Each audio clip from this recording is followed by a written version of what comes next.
आप नोट्स ले रहे हैं, आप नोट्स ले सकते हैं और आपको हम लोग बाद में नोट्स भी देंगे, लेकिन आप अपने नोट्स जो है वो आप खुद अपना डायरी अपना पेन लेके हमेशा आके आप कर सकते हैं। कोई भी एक व्यक्ति प्रार्थना करके शुरुआत करें।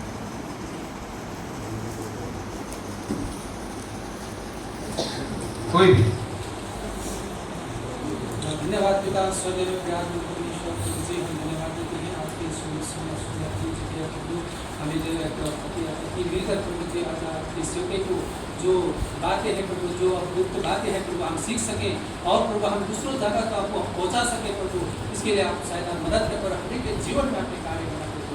जो सर है प्रभु सर के जीवन में भी आपने कार्य कर प्रभु, ताकि अच्छी प्रकार से सिखा सकें हम लोग सीख सकें। सभी बातों में आपके हाथ में रखे हुए सृष्टि कर कोई तो ये सब MEC ये जो हम कर रहे हैं इसको बोलते हैं MEC। M मतलब marriage, E enrichment, C cell, marriage enrichment cell. अगर हम उसको एक्सप्लेन करें तो सिंपल यही होगा कि विवाह को एनरिच करना, पोषित करने वाला एक सेल या एक झुंड वो हम हैं। तो इसमें कोई बड़ा कोई छोटा नहीं है। हम प्रचार यहाँ पे नहीं करेंगे क्योंकि हम प्रचार बहुत सुनते हैं। तो ये प्रचार और कोई हर बार कोई प्रचारक आएगा, प्रचार करेगा, हम सुनेंगे, घर चले जाएंगे, ऐसे नहीं। यहाँ हर एक का इनपुट होगा, हर कोई बात करे। इसीलिए इसको हमने ऐसा एक सिस्टम में बनाया जहाँ पर सब लोग गोल बैठ के हम एक दूसरे से सीखेंगे। ये हमारा एक पैटर्न है। तो इसीलिए आप भी बोल सकते हैं, हम बातचीत करेंगे एक दूसरे से और एक दूसरे से बहुत कुछ हमको सीखने के लिए मिलेगा। सो आप जब भी अभी मिलते हैं नेक्स्ट अगले महीने, तो आप इसे गोल बैठ सकते हैं। आप अपनी जो बातें हैं वो भी इस पूरे सेल में रख सकते हैं। कौन कौन सी समस्याओं से आप गुजर रहे हैं उसको भी रख सकते हैं। और जो सीख रहे हैं, एक व्यक्ति होगा जो लीड करेगा, एक व्यक्ति होगा जो लीड करेगा। नहीं तो क्या होगा, अगर सबको बोलने का मौका मिला तो कहीं कहीं कहीं भी चला जाएगा। तो अभी हम इसकी शुरुआत करते हैं। मैं इसको थोड़ा सा समझाने के लिए कि कैसे करना है। फॉर एग्जाम्पल हमारे उसमें पहला टॉपिक है फर्स्ट, ये जो हमारे नोट्स है अगर उसमें आप देखेंगे तो सबसे पहला है कि विवाह पर हर तरफ से आक्रमण हो रहा है। अब ये आपको ट्रेनिंग भी है। ये सेल इसलिए बनाया गया कि आप परिवार जो भी यहाँ इस सेल में आ रहे हैं, करीब करीब 1 साल तक हम इस कोर्स को करेंगे। ये कोर्स है, ये पूरा कोर्स होगा। तो ये थोड़ा सा अलग है, जितने भी बाकी के सेमिनार होते हैं उससे अलग है। ये टीचर, एक तरह से ये टीचर्स ट्रेनिंग है। आपको ट्रेन किया जा रहा है 1 साल तक, ताकि आप आने वाले दिनों में और बहुत लोगों को ट्रेन कर सकें अपने चर्च में, या आप अपना एक ऐसा ही ग्रुप अपने घर में शुरू कर सकें। 2-3 परिवारों को लेके, 3-4 परिवारों को लेके आप हर महीने बैठ सकते हैं। तो ये ट्रेनिंग के लिए, तो अब मैं जो करने वाला हूँ आप बड़े ध्यान से देखना कि मैं कैसे सवाल पूछ रहा हूँ, क्या क्या कर रहा हूँ, फिर उस हिसाब से आप आगे कर सकते हैं। तो पहला जो है वो है मसीह विवाह की आशीष और अमूल्यता। इससे पहले कि हम इसमें जाए, मैं आपको ये जो हमारा ये जो कोर्स है, एमएससी का जो ये कोर्स है, ये जब खत्म होगा तो क्या होगा, बीच में क्या क्या होगा, वो सारी बातें थोड़ा सा बता देते हैं। अब आप पास्टर जी, आप जितने भी दंपति हैं, जितने भी परिवार है, सबका एक लिस्ट बनाने वाले हैं। कौन कौन परिवार आ रहा है, तो वो उनके पास एक लिस्ट रहेगा। तो जो परिवार हमेशा हर संडे आकर, सिर्फ अकेले नहीं, दोनों पति पत्नी आकर अटेंड करेंगे पूरा, उनके लिए एक सर्टिफिकेशन हम लोग देंगे आर्क फैमिली मिनिस्ट्री की तरफ से। ये कोर्स है, आप इसको बहुत ही सीरियसली लेना है। ये कोर्स है, तो ये ऐसा नहीं कि आज आए, ये महीने आए, अगले महीने नहीं आए, फिर इधर, ऐसा नहीं करना। आपको अभी पता चल गया ये इस महीने में कौन से तारीख को है, अगले महीने को कौन सी तारीख को है, आप उसको पहले से ही लिख के रखिए, उसको नोट करके रखिए। ये आपके लिए सबसे इम्पोर्टेंट है, क्योंकि आपका परिवार है, परिवार सबसे ज़्यादा इम्पोर्टेंट है, और इसलिए उस परिवार के लिए आपको समय बिल्कुल निकालना है। शादियाँ आती रहेगी, बहुत कुछ और प्रोग्राम होते रहेंगे, हमें नहीं बोलना भी सीखना चाहिए। आजकल बहुत से मसीह लोगों का और पास्टर लोगों का प्रॉब्लम ये है कि नहीं बोलना नहीं आता। मेरे एक भाई है, मैं अभी मिलकर आया उनको नहीं बोलना नहीं आता। कोई भी कुछ मांगते हैं, पैसे मांगते हैं, मदद के लिए मांगते हैं, वो दे देते हैं। अब इतना उन्होंने दूसरों के लिए किया कि खुद के पास अभी कुछ भी नहीं है। तो नहीं बोलना भी सीखना है, और हाँ बोलना, किन बातों के लिए हाँ बोलना और किन बातों के लिए नहीं बोलना, वो हमको सीखना बड़ा जरूरी है। तो पहली बात, एक तरह से ये अटेंडेंस पास्टर जी रखेंगे ताकि एक सीरियसनेस आए। आप हर महीने इसको करेंगे, और फिर आखिरी में आपको हम एक सर्टिफिकेशन देंगे। तो जब सर्टिफिकेशन होगा तो एक ग्रेजुएशन के जैसे हम एक अच्छा सा प्रोग्राम करेंगे, ठीक है?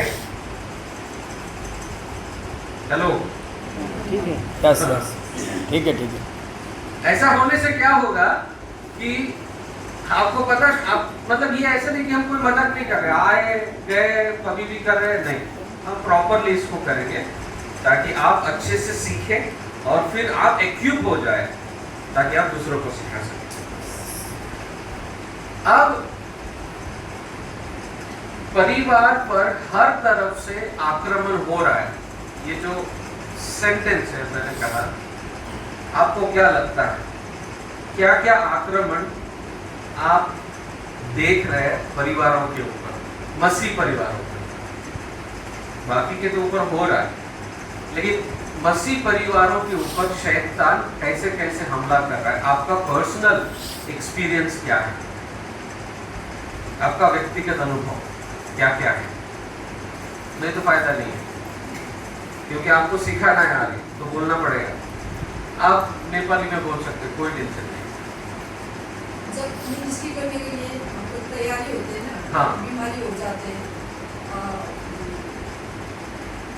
बीमारी भी ऐसा बीमारी खुद में भी नहीं सकते, हाँ, ऐसा भी होता है हमला, किसी का हमला होता है। ये एक हमला है जो हम परिवारों में हम लोग देखते हैं। और क्या क्या, पति पत्नी के, पति और पत्नी, ये जो एक रिश्ता है, इसके ऊपर शैतान और कैसे कैसे हमला कर रहा है। नॉर्मल लोग अपने परिवारों में क्या क्या एक्सपीरियंस कर रहे हैं, क्या क्या अनुभव आपके हैं?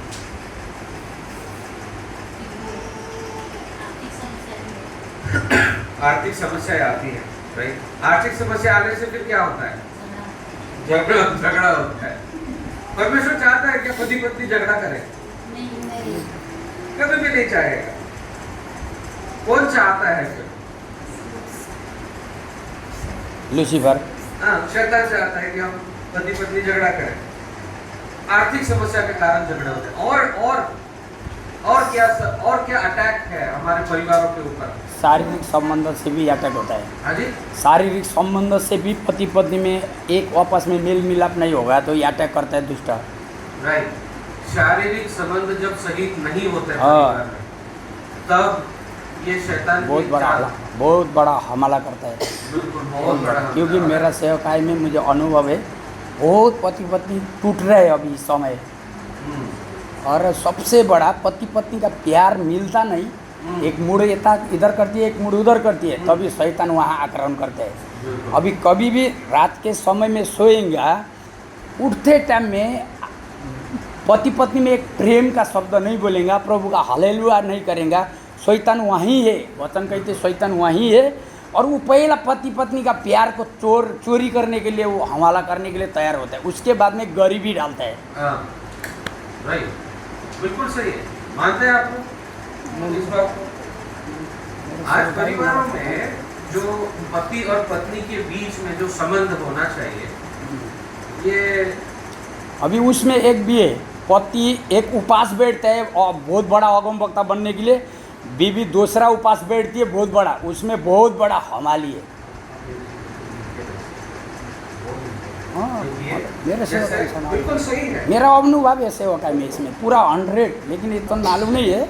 मैं अभी नेपाल इंडिया में जो भी सेवकाई करते हैं पति पत्नी को जुड़ाने का काम करते हैं। बहुत लोगों को डिवोर्स है और बहुत लोगों को बच्चे के संबंध, अब भी दार्जिलिंग में बच्चे के संबंध में क्रिश्चियन दारू पीकर उसको गंदी बात बोलती है। 14-15 साल में एक कल फोन में बच्चा पेट में आया, अभी हंसने को चालू हो गया। अब उसके वजह से ये है, दूसरा कुछ भी नहीं है, गरीबी कुछ भी नहीं है। प्रभु हमारे साथ बहुत धनी है, लेकिन पति पत्नी का प्यार से बहुत लोगों को प्रेम को टूटा कर शैतान अपने बॉस में ले रहा है। राइट। तो ये जो एक समस्या है, अब हम लोगों को कुछ बातें खुलकर बोलना ही पड़ेगा। हेलो, ये अभी एक ऐसे करने का टाइम नहीं है।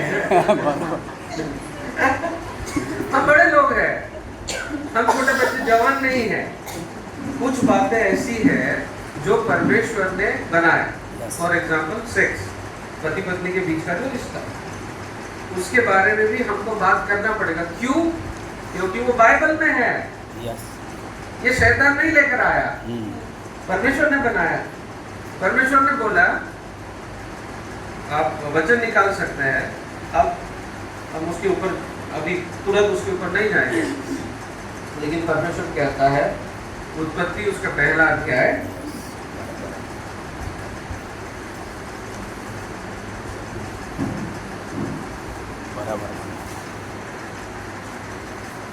27 वचन, 27 वचन पढ़िए तो कोई। पति एक शब्द, हाँ पढ़ना था, बाइबल निकाल के तो परमेश्वर ने मनुष्य को अपने स्वरूप के अनुसार उत्पन्न किया। अपने ही स्वरूप के अनुसार परमेश्वर ने उसको उत्पन्न किया, नर और नारी करके उसने मनुष्य की सृष्टि की। आगे, और परमेश्वर ने उनको आशीष दी। हाँ आशीष दिया। उनसे कहा, हाँ फूलो फलो और पृथ्वी में भर जाओ हाँ और उसको अपने वश में कर लो। हाँ और समुद्र की मछलियों तथा आकाश के पक्षियों और पृथ्वी पर रहने वाले सब जंतुओं पर अधिकार रखो। हाँ, परमेश्वर ने बोला, ये आशीष दिया। यस, फूलो फलो बढ़ो। कैसे फूलेंगे फलेंगे? जब तक पति पत्नी एक साथ नहीं आएंगे। यस, आना पड़ेगा, राइट? और ये जो सेक्स है, ये सिर्फ परमेश्वर ने फूलने और फलने के लिए नहीं दिया, ये एक दूसरे के साथ एक घनिष्ठ संबंध रखने के लिए। यस, यस, आप लोग ये बात अच्छे से जानते हैं, जब पति और पत्नी के बीच में घनिष्ठ संबंध नहीं होता तो उसका परिणाम हर एक जगह पे दिखाई देना शुरू हो जाता है। बराबर। तो शैतान वैसे हमला कर रहा है। आपने जैसे कहा, पहला गरीबी लेकर आ रहा है, जैसे कहा गरीबी लेकर आ रहा है, सेक्स की समस्याएं हैं, उसके वजह से हो रहा है। फिर आपने एक और बात कहा कि जैसे पति उपवास में बैठ रहा है या सेवकाई में है, उसके वजह से भी अपनी पत्नी का जो अधिकार है वो उसको नहीं दे रहा है, या पत्नी उपवास प्रार्थना में बैठ रही है, पति का अधिकार नहीं दे रहा है। क्या बाइबल में इसके बारे में कुछ लिखा है?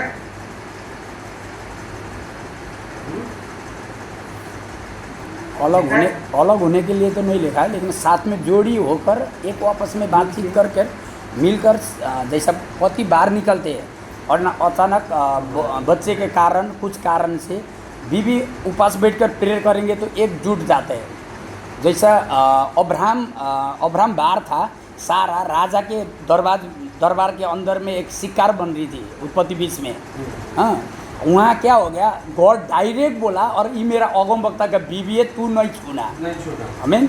उसके वजह से ये प्रेम एकदम जड़ होना चाहिए पति पत्नी में, ये एक वापस में कोई भी चीज़ में, आंतरिक चीज में, शारीरिक संबंध, जैसे आपने बोला सेक्स, सबसे बड़ा दुश्मन शैतान लूसीफर को, पति पत्नी को सेक्स तोड़ेंगे तो बेविचार के आत्मा काम करेगा, फिर वो क्या करेगा, रूखा बन जाएगा। बीवी बोलेंगे मैं उपास बैठे, अभी मैं 2-3 फैमिली को मिलाया नेपाल में, अभी कल शाम को रात को आया, बीवी उपास बैठी है, पति के पास जाने को नहीं होता है। मतलब बोला हिंदू धर्म के संस्कार में हमने किया है, जीसस में उपास बैठ के प्यार किया तो शराब टूटता है, बोल दिया, हंसने को चालू हुआ है। बिल्कुल सही। क्या अब क्या इसके लिए वचन है बाइबल में? क्या ऐसी समस्या हम देखते हैं? कभी पढ़ा आपने? है है वचन कहता है एक समय जो प्रार्थना का समय, उसके बाद Yes. तुम फिर पति पत्नी वापस जुड़ जाओ। हम Yes. उन चीजों को भी सीखेंगे। यस तो हर एक अभी ये जितना भी समस्याएं हैं ये सेक्स रिलेटेड, ये पति और पत्नी की जो घनिष्ठता है उसका जब सेशन होगा उस टाइम आपको ये सारे का आंसर मिलेगा। यस और क्या समस्या है, और क्या हमने शैतान हमारे जीवन में कर रहा है? बच्चों के कारण से भी होता है। बच्चों के कारण, जैसे जैसे कि बच्चों को प्रॉब्लम है, बच्चों को समस्या है, समस्या हाँ, है, उसकी वजह से भी हो जाता है। मतलब कैसे कैसे होगा, थोड़ा सा और एक्सप्लेन कीजिए। जैसे कि मेरे बच्चों को थोड़ा सा कुछ प्रॉब्लम है, हाँ। तो उसकी वजह से हम लोग में डिस्कस हो जाता है कैसा प्रॉब्लम होता है। डॉक्टर कि हम लोगों में तो डिस्कस करते हैं, तो भी डॉक्टर को कोर्स नहीं बनाना, तो उसमें भी जाते हैं। हाँ राइट, उसको अगर मैं और थोड़ा सा सही से अगर बनाने की कोशिश करूँ तो ऐसे बोल सकते हैं, क्या हम ऐसे बोल सकते हैं कोई एक समस्या है लेकिन उस समस्या को हम दोनों पति पत्नी सही रूप से नहीं समझ पा रहे, इस वजह से परिवार में समस्या हो रहा है, राइट? दूसरों का बात सुन के भी जब डॉक्टर मुलाकात आदि होता है, बात का तो वो सुन के भी हम लोग को परेशानी होती है। राइट। यस तो ये सब जो है शैतान करता है। और क्या, और क्या? एक एग्जाम्पल है इसमें, ये जो समस्या है इसको हम सीखेंगे how to solve, how to resolve conflicts. हमारी जो समस्या है पति और पत्नी के बीच में जो झगड़े होते हैं उसको हम कैसे सुलझाएं, उसमें हम सीखेंगे। फॉर एग्जाम्पल, एक उदाहरण, सपोज एक समस्या, ये एक समस्या है, ये कोई भी एक समस्या मान के चलते हैं, अभी यही उदाहरण, बच्चे के कारण एक समस्या होगी, पत्नी इधर है पति इधर है, समस्या ये है, इस समस्या के कारण ये दोनों एक दूसरे से आपस में झगड़ रहे हैं, झगड़ रहे हैं। समस्या कौन है, पति है कि पत्नी है? समस्या तो उधर बच्चा होगा। समस्या तो ये है ना, हाँ। किसी और ने कुछ बोला, पति है क्या समस्या, पत्नी भी समस्या नहीं है। अब ये दोनों जो पति पत्नी हैं, इनको दोनों को एक साथ जोड़ के आपस में झगड़ने के बजाय इस समस्या से झगड़ना है, इससे लड़ना है। Hello, right? अगर ये समस्या को लेकर हम एक दूसरे से झगड़ रहे हैं तो हम हमेशा झगड़ा करते रहेंगे। लेकिन परमेश्वर क्या चाहता है, हम दोनों टीम हैं, पति पत्नी एक टीम है, हम दोनों एक साथ हो जाए Yes, yes. और इस समस्या के खिलाफ लड़े, तब उसका समाधान होगा। यस ये कैसे करेंगे हम आने वाले, मतलब ये अपने जीवन में कैसे करेंगे? ये हर जगह पे है, हर परिवार में। यस ये तो हाँ, जो अभी जितनी बात हो रही है त्यसमा चाहिँ मेरो आफ्नो अनुभव पति पत्नीको रिश्ता अरू उसको बनायो है। पति पत्नीको रिश्ता चाहिँ हामी परमेश्वर जब आयौँ अनि कोही श्रीमती उमा कमजोर हुन्छ, पति कमजोर हुन्छ, त्यसमा चाहिँ हामीले एउटै पति पत्नी एउटै मन भएर जब परमेश्वर उपस्थितिमा हामी जान्छौँ भने जसले संवेदन पनि हामी त्यसलाई सल्भ गर्न सक्छौँ। यस जब श्रीमती बहुमसल छ और श्रीमान कमजोर छ, त्यहाँ भने समस्या खडा हुन्छ, त्यहाँ चाहिँ शैतानले मौका पाउँछ। त्यसै कारण जब हामी राति हामी सुत्छौँ, डिभोसन हुनु जरुरी छ, परिवार प्रार्थना हुनु जरुरी छ।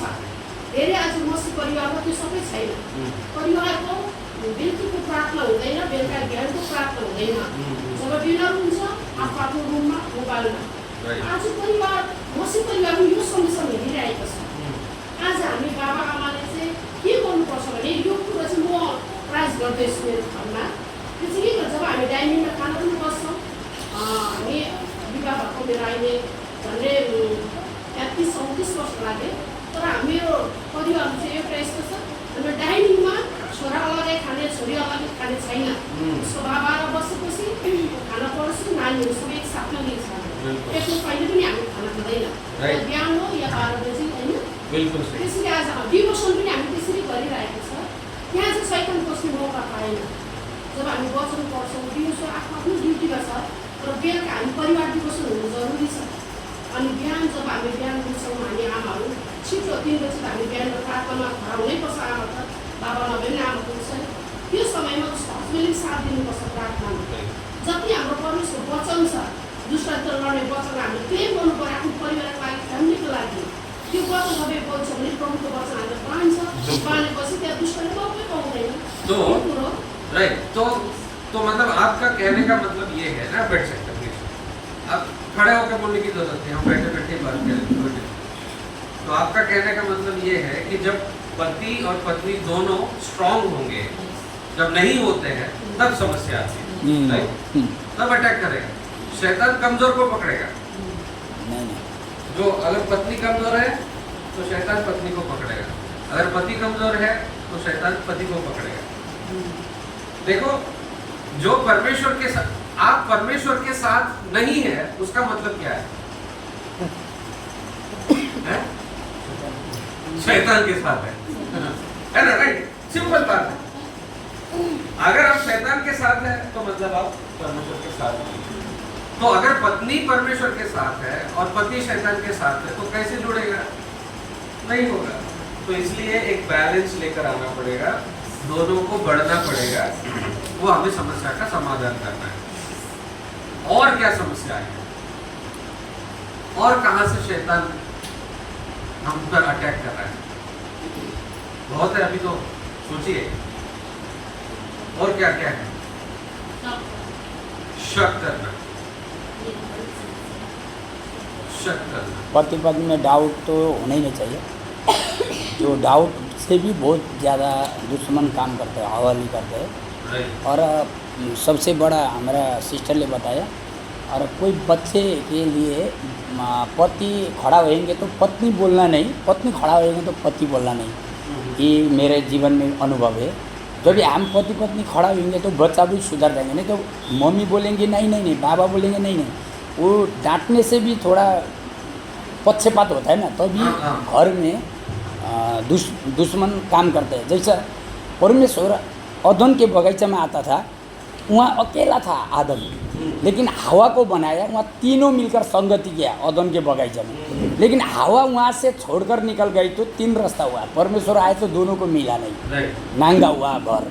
वैसे आज बहुत मसीहा लोग में समझ में नहीं आ रहे, लोग घर पे आराधना होता है। मेरा हिसाब में पति पत्नी अपने बेड में जब भी जाते हैं, दोनों हाथ पकड़ के डिवेशन प्रेयर करो, कुछ भी प्रेयर करो, वो अलग बात है, एक संगति करो, लेकिन पति पत्नी हाथ मिलाकर दोनों को हमेशा प्रेयर करके सोएंगे तो प्रभु वहाँ हमारे जीवन के द्वारा, जैसा मेरा जीवन में मेरे मुझे अनुभव, वहाँ बच्चे को भी गाइड करेंगे और घर में ज़्यादा आंदोलन लाने के लिए बंद होएगा।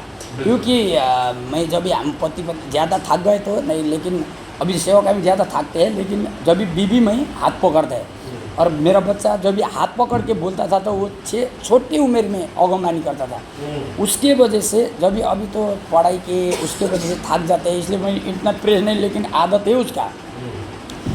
और ये और मैं हमारा जो बेड अलग है, वहाँ हमेशा ही घुटने में जाकर प्रेयर करके सोता है। उसके वजह से थोड़ा मुझे अनुभव है, इतना तो नहीं है, लेकिन हमारे घर में बहुत ज़्यादा शांति है। कुछ बोलेंगे तो भी जल्दी रुक जाता है। बिल्कुल सही। तो आपके कहने का मतलब कि पति और पत्नी दोनों मिलकर प्रार्थना करना जरूरी है। और अगर पति डांट रहा है बच्चे को तो पत्नी ने सपोर्ट नहीं लेना है, मतलब पक्षपात होता है ना। हाँ, पक्षपात नहीं बच्चा क्या करता है कि मेरी मम्मी प्यार करते, पापा नहीं करते। और वहाँ और हमारे जैसा मेरे बच्चा, जैसा मैंने अभी गाड़ी लिया थोड़ी दिन के, उसने ऐसे ही बोला पापा ऐसा चलाते ऐसा चलाते, उसको गुस्सा है, मैं हंसते निकल गया। ऐसा ये अनुभव मेरे जीवन में, उसलिए मैंने जैसा अभी उत्पत्ति भी बोलता है ना, जैसा परमेश्वर जैसा हवा को बनाया, किसके लिए बनाया? लूसीफर के जाकर फंसने के लिए नहीं बनाया था ना।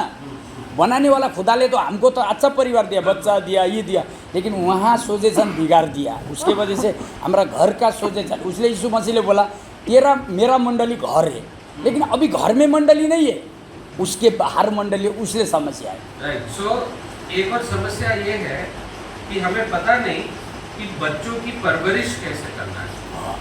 हेलो, यस, बच्चों को कैसे संभालना है, धर्मी बच्चे कैसे बनाना है, उसके लिए भी हमारे पास मटेरियल है। तो हमारे बीच में अभी एक नया परिवार है, आप थोड़ा खड़े होकर पीछे अभी आए, खड़े नहीं होगा, ऐसे करना है हर बार जब भी नया परिवार आता है, तो डाउनलोड से आप कर सकते हैं। राइट। तो ये समस्या है। और क्या है जो परिवारों के ऊपर हमले कर रहा है शैतान? किस बात में सबसे ज्यादा? ये तो है, और क्या है? का हो गया, पैसों के कारण हो गया, सेक्स के वजह से हो रहा है, पति पत्नी एक दूसरे को नहीं समझ रहे, उसके कारण हमले, मतलब शैतान उसको इस्तेमाल कर रहा है। बच्चों को कैसे बढ़ाया है वो पता नहीं, उसके कारण भी हो रहा है। और क्या क्या है? पति पत्नी दोनों मैच्योर नहीं है, परिपक्व नहीं है, सेम लेवल पे नहीं है, उसके वजह से होता है। और क्या है?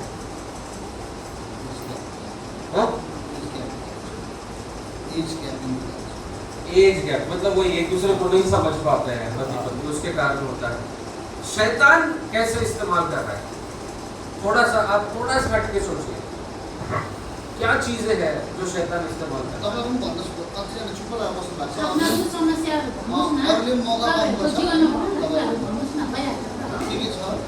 कसैले बुढीलाई सर्भ गर्छ, कसैले बुढालाई सर्भ गर्छ, ये इधर वाले लोग ज्यादा नहीं। तो जो नहीं बोलेगा परिवार, उनको आप फाइन लगा सकते हैं 100 रुपीज।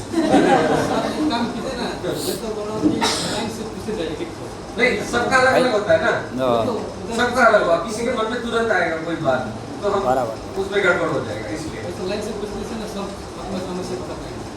एक और बात मैं आपको बता दूं, कुछ लोग हैं जो बहुत बोलेंगे, बताएंगे अपनी बातें ना, कुछ लोग नहीं बोलेंगे, तो सबको मौका देते हैं। जैसे अभी इधर ये 1-2-3 परिवार पे कुछ नहीं बोला है अभी तक, तो परिवार ने कोई नहीं, टाइम में हमारे पास आ रहा है। आपको क्या लगता है और क्या चीजें ऐसी है जिससे शैतान हमारे परिवारों पर हमला कर रहा है? मेरे अनुभव से हाँ, मैं काम करती हूँ, मेरा हस्बैंड मुझे हेल्प नहीं करते, उसे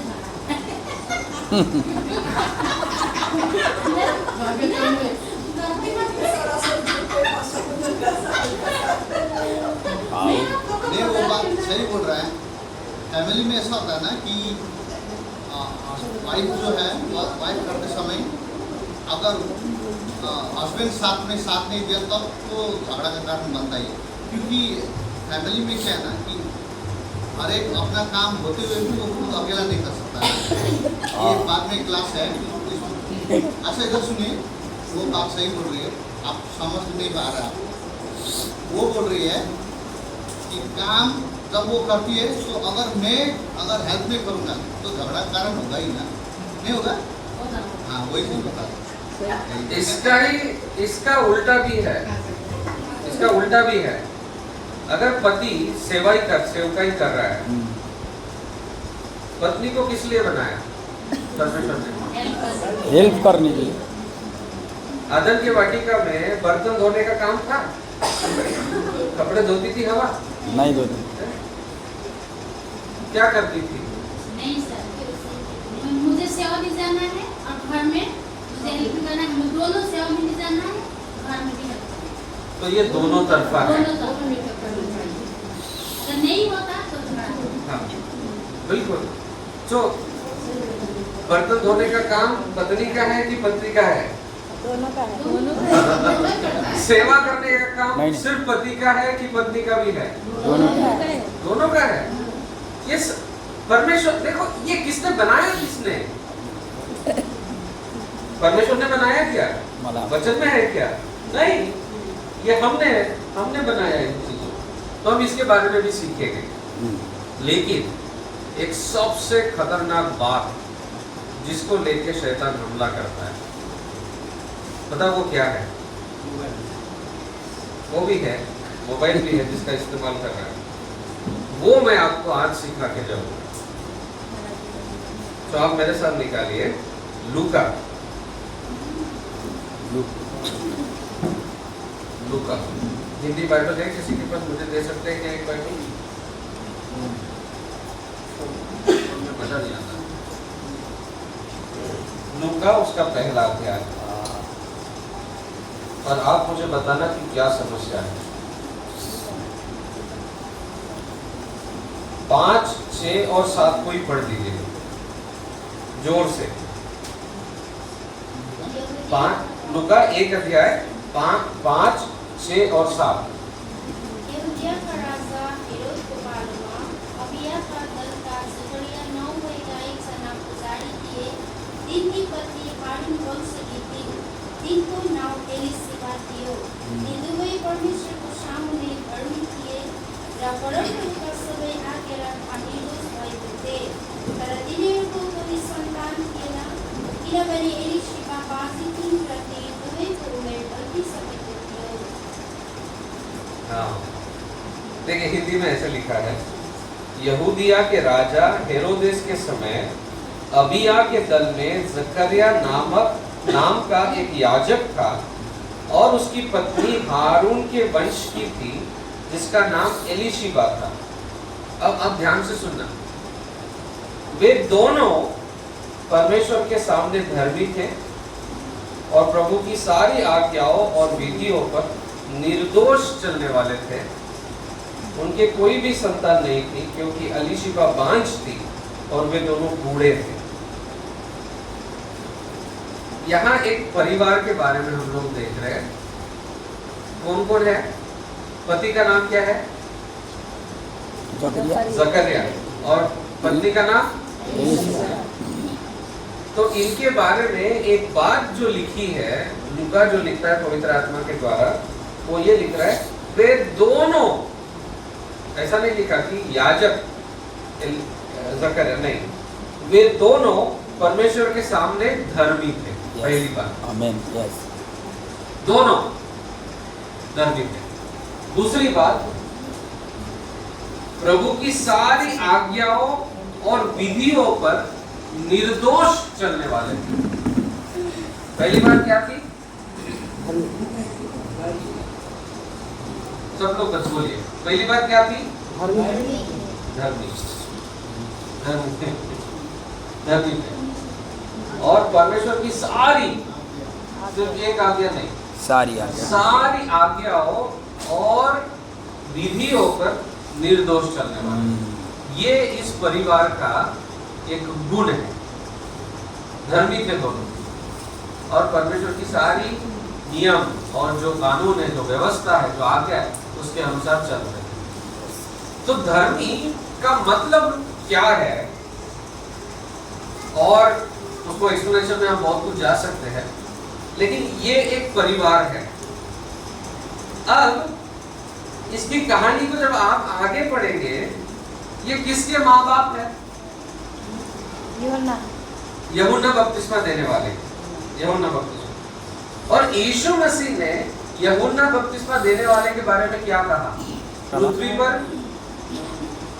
यूहन्ना भविष्यद्वक्ता से बड़ा और कोई नहीं है। जिसने स्त्री से जन्म लिया, इतना बड़ा भविष्यद्वक्ता और कोई नहीं है। आप अगर यूहन्ना के बारे में पढ़ते हैं, अब ये स्टोरी में आपको, हमारे पास इतना समय नहीं, मैं स्टोरी बताता हूँ। एमएससी आप करीब 1.5 घंटा चला सकते हैं क्योंकि डिस्कशन टाइम लगता है। अगर आप इसको आगे पढ़ते हैं तो आप घर जाके पढ़ना, और आपका सबका एक पेन और पेपर लेके आना, सब लोग अपने नोट्स लेना, घर में जाके आप इसको पढ़ना। तो ये याजक था और जकरिया का टर्न आया, उस टाइम टर्न आता था। तो जो अति पवित्र स्थान है उसमें सेवा करने का समय आया जकरिया का। तो जकरिया अंदर गया। तो आपको ये पता होगा कि जब अति पवित्र स्थान में कोई याजक जाता था तो क्या करते थे? हाँ, ये रस्सी से बांधते थे। क्यों? क्योंकि अगर उसने कुछ गलत किया तो वो परमेश्वर की उपस्थिति में मर जाता था। इतना पवित्र, अति पवित्र स्थान, महापवित्र स्थान, तो अगर कोई दूसरा उसको लेने जाएगा वो भी मर जाएगा। तो क्या करेंगे? फिर घंटी होती थी, उसमें घंटी भी लगी, टट बजेगा, और फिर अगर नहीं आवाज आया तो उसको खींच लेते थे। तो ये अंदर गया और उसने क्या देखा कि जो अति पवित्र स्थान में जो वाचा का संदूक है, उस संदूक के पास एक स्वर्गदूत खड़ा है, और उसको देखकर घबरा गया, बहुत बुरी तरह से डर गया। तो यहाँ देखिए लिखा हुआ है, मैं आपको 11 वचन पढ़ देता हूँ। उस समय प्रभु का दूत, एक स्वर्गदूत धूप की वेदी की दाहिनी ओर खड़ा हुआ उसको दिखाई दिया। जकरिया देखकर घबराया और उस पर भय छा गया। परंतु स्वर्गदूत ने उससे कहा, हे जकरिया, भयभीत ना हो, क्योंकि तेरी प्रार्थना सुन ली गई है, और तेरी पत्नी एलीशिबा से तेरे लिए एक पुत्र उत्पन्न होगा, और तू उसका नाम यहुन्ना रखना। क्या प्रार्थना होगी जकरिया की? क्या प्रार्थना कर रहा होगा जकरिया? वो बोलता है ना कि तेरी प्रार्थना सुन ली गई है। स्वर्गदूत ने बोला, क्या प्रार्थना कर रहा होगा जकरिया? राइट? लेकिन जब आप 7वां वचन पढ़ते हैं तो वहां पे क्या लिखा है? उनके कोई भी संतान न थी, क्योंकि एलीशिबा बांझ थी और वे दोनों बूढ़े थे। दोनों बूढ़े थे। ये दोनों बूढ़े होने के बाद भी बच्चा मांग रहे हैं। इसलिए तो उसने बोला ना स्वर्गदूत ने कि तेरा जो प्रार्थना है उसको सुन लिया गया। पता है ये लोग क्यों मांग रहे होंगे? आपको क्या लगता है क्यों मांग रहे होंगे? एक तो बांझ राइट, लेकिन ये अपने बूढ़ापे में भी परमेश्वर से प्रार्थना कर रहे हैं एक ऐसी चीज के लिए जो असंभव है। हेलो, कौन कर सकता है ऐसी प्रार्थना? एग्जैक्टली जो धर्मी है। दूसरे लोग बोलेंगे, अरे ये पति पत्नी प्रार्थना कर रहे हैं, ये असंभव है, हो नहीं सकता। हम जानते हैं, हम परमेश्वर के लोग हैं, हमारा परमेश्वर असंभव को संभव करने वाला है, क्योंकि वो लाल समुद्र को 2 भाग कर सकता है। वो सारा को 90 साल में 99 साल में भी बेटा दे। वो परमेश्वर जिसने एलीशिबा को दिया वो हमें भी दे सकता है। परमेश्वर तो पति और पत्नी जब दोनों धर्मी होकर किसी चीज के लिए बैठकर प्रार्थना करते हैं, परमेश्वर उसका उत्तर देगा। यस। लोग बोलेंगे, अरे ये लोग जो प्रार्थना कर रहे कैसे होगा? कैसे होगा? वो हमारा सिद्धांत नहीं है, वो सिद्धांत किसका है? वो परमेश्वर। वो परमेश्वर देखेगा कैसे करना है, हमको सिर्फ प्रार्थना करना है। तो धर्मी परिवार जब दोनों पति और पत्नी एक मन होकर किसी चीज के लिए प्रार्थना करते हैं, तो परमेश्वर को ऊपर से अपने स्वर्गदूत को भेजना पड़ता है। हालेलुया। यस। आपको लग रहा होगा आपके जीवन में भी, अब ये बूढ़े हैं तो कितने साल से प्रार्थना कर रहे होंगे? हमको नहीं पता, शायद 20 साल से 30 साल से प्रार्थना कर रहे हैं। क्या आप लोग किसी चीज के लिए मिलकर प्रार्थना कर रहे हैं? करते रहिए। उत्तर अभी तक नहीं मिला, कोई बात नहीं, करते रहिए, परमेश्वर सुनेगा। आमीन। दूसरों के लिए असंभव दिखेगा, डॉक्टर बोलेगा असंभव है, हो नहीं सकता, लोग बोलेंगे असंभव है, हो नहीं सकता, लेकिन परमेश्वर के लिए कोई भी बात असंभव है। क्योंकि जब हम दोनों मिलकर पति के लिए प्रार्थना करते हैं तो स्वर्ग को झुककर स्वर्गदूत को नीचे आना पड़ेगा। यस यस यस, आमीन। तो अब लेकिन ये विश्वास नहीं किया जकरिया ने विश्वास नहीं किया। तो स्वर्गदूत ने बोला, तूने मेरी बात पे विश्वास नहीं किया, इसलिए जब तक तुझे बेटा नहीं होगा तब तक तू गूंगा रहेगा, तू बोलेगा। बराबर बराबर। तो अब ये देखिए, स्वर्गदूत इसको बोलता है, तुझे आनंद, और 14 वचन 13 वचन से पढ़ते, 13 वचन से, हे जकरिया भयभीत ना हो, क्योंकि तेरी प्रार्थना सुन ली गई है और तेरी पत्नी एलीशिबा से तेरे लिए एक पुत्र उत्पन्न होगा और तू उसका नाम यूहन्ना रखना। तुझे आनंद और हर्ष होगा और बहुत से लोग उसके जन्म के कारण आनंदित होंगे, क्योंकि वो प्रभु के सामने महान होगा और दाखरस और मदिरा कभी न पिएगा और अपनी माता के गर्भ ही से पवित्र आत्मा से परिपूर्ण हो जाएगा और इस्राएलियों में से बहुतेरों को उनके प्रभु परमेश्वर की ओर फेरेगा। वह एलिया की आत्मा और सामर्थ में होकर उसके आगे आगे चलेगा कि पितरों का मन बाल बच्चों की ओर से फेर दे और आज्ञा न मानने वालों को धर्मियों की समझ पर लाए और प्रभु के लिए एक योग्य प्रजा तैयार करें। Yes, hallelujah. बराबर। यूहन्ना पैदा नहीं हुआ, ध्यान से सुनना ये बात आप। यूहन्ना पैदा नहीं हुआ। इससे पहले कि एलीशिबा के गर्भ में एक छोटा, आपने देखा होगा, एक जब बच्चा पैदा हो, मतलब जब माँ कंसीव करती है तो पिता की तरफ से जो एक छोटा सा एक क्या बोलते उसको, अनुभव है ना, वो जो अंडा, उसको एक बोलते हैं, एक छोटा सा जो आंखों से भी दिखाई नहीं देता। ये होने से पहले एक बच्चा जो आंखों से भी दिखाई नहीं दे रहा है, यहाँ कितने सारे महीने बाकी, उसकी सेवा पूरी नहीं हुई अभी, फिर उसने अपनी सेवा पूरी की, फिर वो अपने घर गया, फिर पति पत्नी एक साथ आए होंगे और फिर 9 महीने के बाद बच्चा हुआ। और ये यूहन्ना बपतिस्मा देने वाले की बारे में जो भविष्यवाणी पहले की गई थी, कौन से किताब में की गई थी? क्या कहते हैं? अगर पता है तो मलाकी में कि एक व्यक्ति आएगा जो प्रभु के लिए मार्ग तैयार करे। कितने साल पहले? 400 साल पहले। 400 साल। 400 साल पहले और उससे भी पहले, इस पृथ्वी को बनाने से पहले, अगर इफिसियों की पत्री उसका पहला अध्याय और उसके 3, 4 वचन, 5वें वचन को आप आगे पढ़ते तो वहां लिखा है कि परमेश्वर ने हमें मसीह में चुनाव और ठहराया जगत की पृथ्वी से पहले, जगत की उत्पत्ति से पहले। तो ये जब ये दुनिया बनाने से पहले ही परमेश्वर ने सोच के रखा था कि मुझे यूहन्ना को यीशु मसीह के पहले भेजना है ताकि वो प्रभु के लिए एक मार्ग तैयार करे, राइट? तो यूहन्ना की जो जिम्मेदारी थी वो कोई छोटी मोटी नहीं थी। उसका ये था कि वो कभी दारू नहीं पिएगा, वो जंगल में रहेगा और वो किसी से डरेगा नहीं। एलिया की आत्मा और सामर्थ उसके अंदर होगी। जब वो राजा को भी सीधा बोल देगा कि तू व्यभिचार कर रहा है, इतना पावरफुल आदमी कि पूरा इस्राएल उसके पीछे हो जाएगा। अब ये सोचिए, ऐसे एक बच्चे को इस दुनिया में लाने के लिए परमेश्वर को एक माँ और बाप चाहिए। हेलो, क्या परमेश्वर किसी को भी चुन के ये बच्चा उनको दे सकता था? दे सकता था?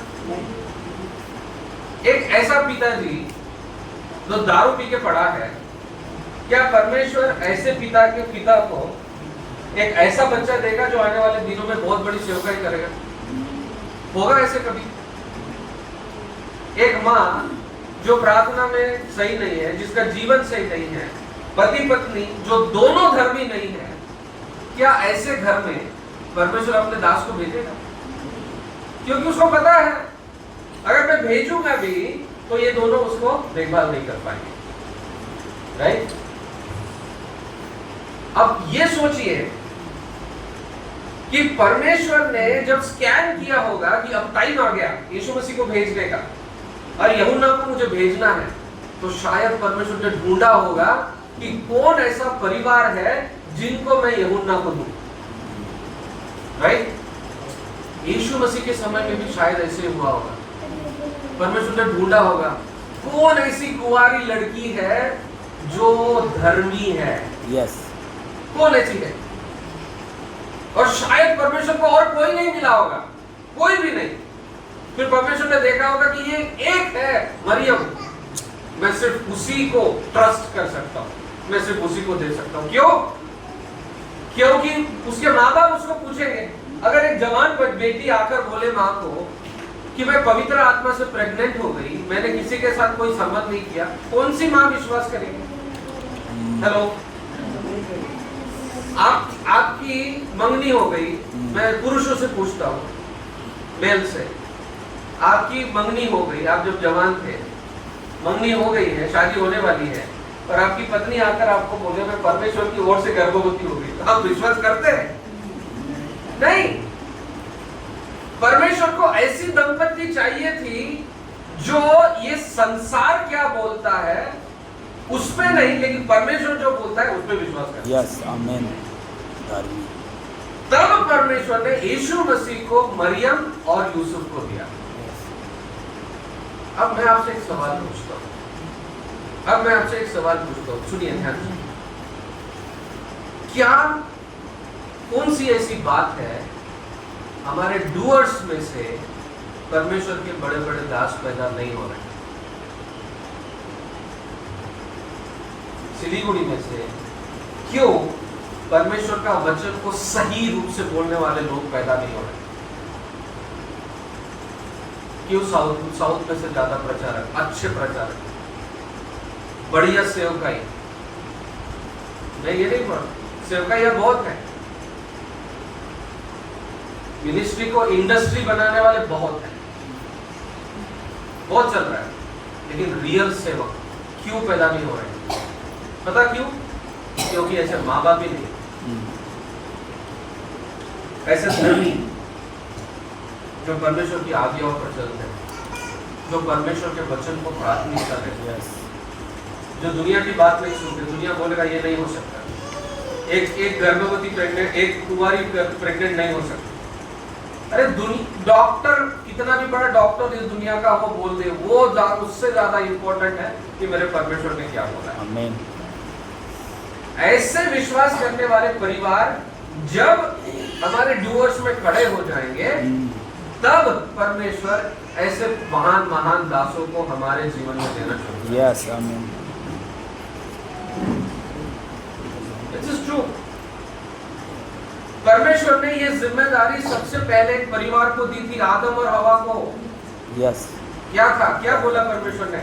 आशीष देता हूँ, फूलो फलो, बढ़ जाओ, पृथ्वी में भर जाओ। लेकिन जब हवा ने परमेश्वर के वचन को महत्व नहीं देकर शैतान की बातों को महत्व दिया, तो क्या हुआ? अब इसको हमारे पास 10 मिनट और है, इसको ध्यान से देखिए, आपको पता चलेगा। ये बहुत इंपॉर्टेंट स्टडी है। दूसरा अध्याय उत्पत्ति, उसका दूसरा अध्याय और 15 वचन। कोई पढ़िए, अच्छा जो पढ़ता है कोई पढ़िए, मस्त, नेपाली में हो या हिंदी में। जब स्वर्गदूत उसके नहीं, दूसरा अध्याय उत्पत्ति, दूसरा अध्याय 15 और उसका 15। परमप्रभु परमेश्वरले मानिसलाई लगेर अदनको बगैँचामा त्यो गोडगाड र हेरचाह गर्न लाग्नुभयो। हाँ सुनिए, अभी कोई बात नहीं, अभी आप नहीं पढ़िए, ये सुनिए क्या करने के लिए रखा है। गोडगाड। हाँ आगे बढ़िए, आगे। उहाँले मानिसलाई यो आज्ञा दिनुभयो। हाँ बगैँचामा क्या दिया था? आज्ञा, कमांड, आज्ञा। ये भाई सुन लो यार, प्लीज ऐसे कर लो, ऐसा नहीं है, आज्ञा है, एक कमांडमेंट है, डेफिनेट करना ही है। क्या था आज्ञा? पढ़िए। बगैँचाका सबै रुखका फलले सन्तोष नमानी खाए हुन्छ। हाँ, अब इसको आप बहुत ध्यान से सुनना, शायद आपने इस पर ध्यान नहीं दिया होगा, लेकिन ध्यान से सुनिए। देखिए क्या लिखा है, तू वाटिका के सब वृक्षों का फल बिना खटके खा सकता है, पहली बात। आगे, तर असल र खराबको ज्ञान दिने रुखको फल चाहिँ नखानु, किनभने जो दिन तैँले त्यो खान्छस् त्यसै दिन त मर्नेछस्। उसी दिन तू मर जाएगा। अब आपका जो ये नेपाली है उसमें वो डेफिनेट वाला नहीं आया, मैं आपके लिए पढ़ता हूँ, ध्यान से सुनना। उतना ही, तू वाटिका के सब वृक्षों का फल बिना खटके खा सकता है, पर भले या बुरे के ज्ञान का जो वृक्ष है उसका फल तू कभी न खाना, है ना, कभी भी नहीं खाना, क्योंकि जिस दिन तू उसका फल खाएगा उसी दिन अवश्य मर जाएगा। ये है परमेश्वर के वर्ड, परमेश्वर का वचन, परमेश्वर ने बोला। अब हवा देखिए क्या बोल रही है, तीसरा अध्याय उसका दूसरा वचन। स्त्रीले साँपलाई भनिन्, बगैँचाका रुखहरूका फल हामी खान सक्छौँ, तर बगैँचाको बीचमा भएको रुखको फल त्यो विषयमा परमेश्वरले भन्नुभएको छ, त्यो चाहिँ नखानु र नछुनु, नत्र त तिमीहरू मर्छौ। बस सिंपल, हम सब कुछ खा सकते हैं, लेकिन जो वाटिका के बीच में है उसके बीच में परमेश्वर ने बोला खाना भी नहीं और छूना भी नहीं तो क्या होगा, नहीं तो हम मर जाएंगे। अब ये डिफरेंस देखिए, इसमें कितना फर्क है।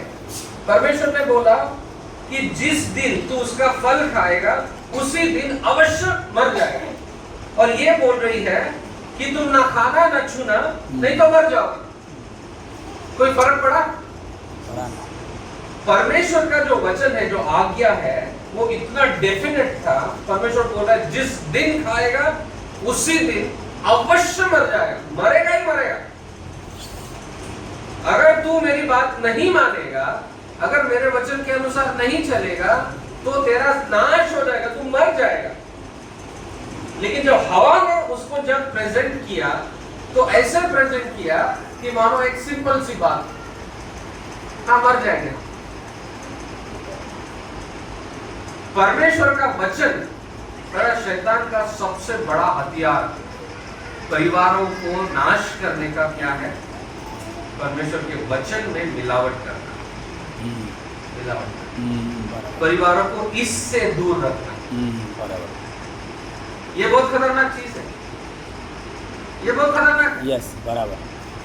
अगर इसको उठा लिया तो जीवन है, इससे दूर भागे तो मृत्यु। इसको बदल दिया हवा ने, क्या हुआ परिणाम? जो बेटा हुआ, पहला बेटा, उसी ने अपने भाई को मार दिया। उसके बाद क्या हुआ? उसका जो वंश हुआ, तुरंत बाद हम देखते हैं 6वें अध्याय तक ही आते हैं। परमेश्वर ने जब ऊपर से देखा तो क्या देखा कि हर एक मनुष्य के मन में जो विचार आता है उसे बुरा है, और परमेश्वर पछताया कि क्यों मैंने इंसान को बनाया।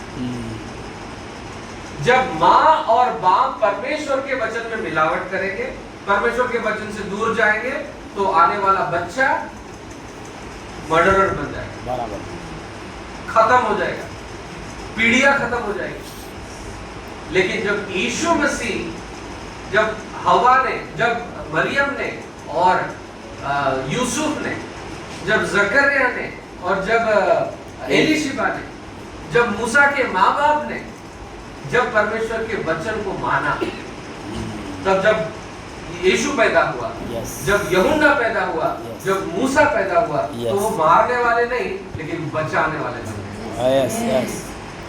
परमेश्वर आज भी ऐसे बच्चों को इस दुनिया में भेजना चाहता है। यस। मूसा के जैसे बच्चों को भेजना चाहता है, जो हमारे लोगों को बचाए, इस दुनिया के जो अंधकार है, ये दुनिया में जो पाप है उससे निकाले।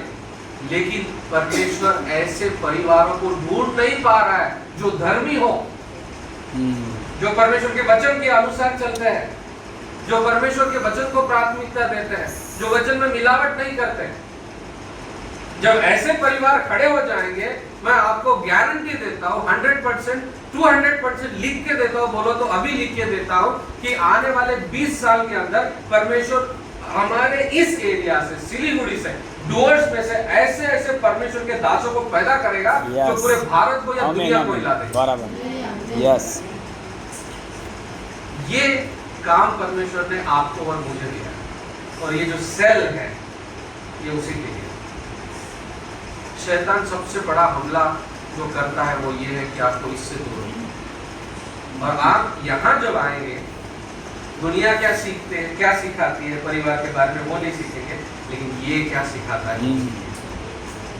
क्योंकि मैरिज जो है, जो विवाह है, वो संसार के किसी संस्कृति ने नहीं बनाया, परमेश्वर ने बनाया। यस।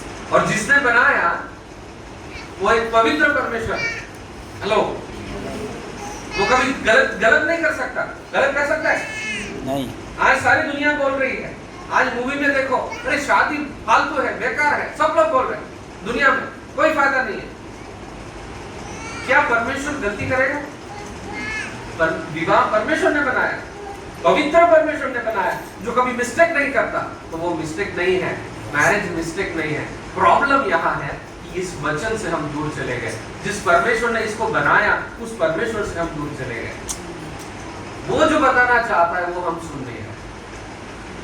सो ये जो सेल है, मैरिज एनरिचमेंट सेल, आप यहाँ इन सारी बातों को आने वाले दिनों में सीखेंगे, जिसके द्वारा आप अपने परिवारों को स्ट्रॉन्ग परिवार बना पाएंगे। और ना सिर्फ अपने परिवारों को, लेकिन आने वाले दिनों में और भी परिवारों के जीवन में आप लोग आशीष का कारण बनेंगे। आमीन। सो बहुत सारी बातें हमने देखी आज, लेकिन सबसे इम्पोर्टेंट वो है परमेश्वर के वचन में बने रहना, धर्मी परिवार बने। बाकी सब चीजें, प्यार नहीं हो रहा है, सेक्स नहीं है, मदद नहीं हो रही है, ये सब अपने आप बदलना शुरू हो जाएगा। बराबर। यस। जब इसके अनुसार चलना शुरू हो जाएगा, जब जीवन, अरे दिल बदलेगा तो सब बदल जाएगा। यस। जब प्यार परमेश्वर का हमारे जीवन में आएगा, पति जब देखेगा पत्नी को बहुत मुश्किल से काम करे, वो अपने आप ही करेगा, उसको सिखाने की जरूरत नहीं है। जब पति देखेगी, अरे मेरा पति अकेला जा रहा है, उसको बचाना है, क्योंकि बाहर बहुत प्रॉब्लम है, मेरा पति अगर अकेला जाएगा पता नहीं क्या होगा, मेरे पति की शारीरिक जरूरत को मुझे पूरा करना है, वो अपने आप होगा। इसमें स्ट्रॉन्ग बनना है। तो हम यही एक साथ, एक ये जो साल आने वाला है,